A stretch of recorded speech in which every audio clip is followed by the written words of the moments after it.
End of year is going to be here before you know it. Time to consider the year-end gifts to people who rely on them. And Mark Falter is with Mid-American Wealth Advisory Group in the Northland here for a few guides.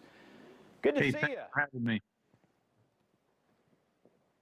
Let's talk about tipping. I don't know if we have a big delay here. It may be a little bit of problems, but a lot of people don't know what to tip. You know what to tip if you go into a restaurant, it's about 20% now, especially if you have great service.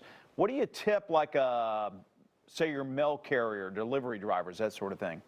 This year you want to tip a little bit more. $15 to $20, they're getting busier than ever. Healthcare workers, with the pandemic and all the mail carriers are working double shifts, but you really want to watch your budget. You want to budget this out and keep track of how much you're tipping because they need it now more than ever. In fact, when it comes to mail carriers, they changed the rules this year. Mail carriers, you can give them $15 to $20, but what you want to watch, you can't really give them money. You can give them gifts, free Gift supplies, cards. materials, related to COVID and so forth. Can you Go ahead. Can you do gift cards?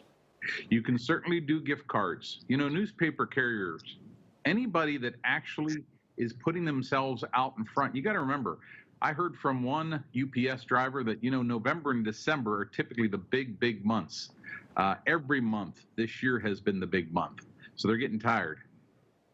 All right, what about teachers? Because they've been through a lot.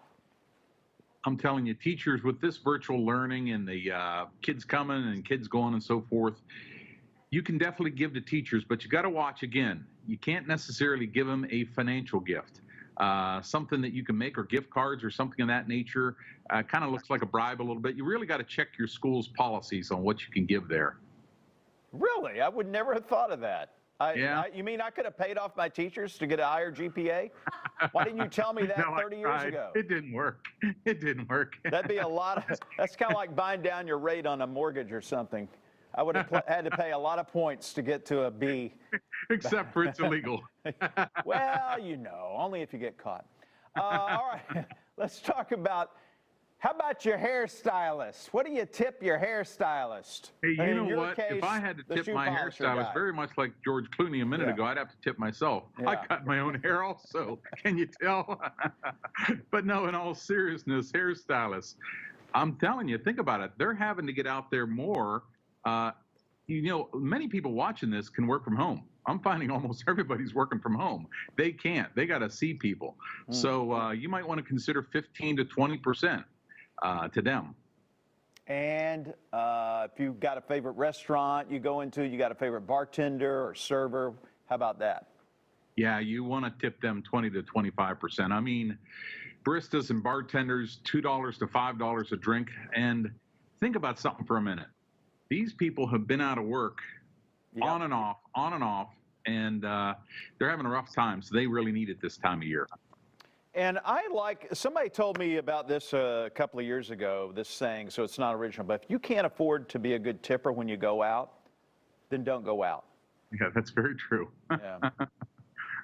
Very true. We've got a budgeting worksheet on tipping on our website, MidAmericanWealthAdvisory.com. You can actually go check it out, and it'll kind of help you through the budgeting because every week, every time we talk about the importance of budgeting. But you're right. If you can't afford a tip, don't go out. Or is any of the tips tax deductible? Most of the time, no. Unless you're giving it to a non-for-profit organization, Gotcha. and then you've got to keep track of it. Well, I guess it depends on what you want to consider a tip, but it has to be a non-for-profit organization. Gotcha. All right, Mark, thank you so much.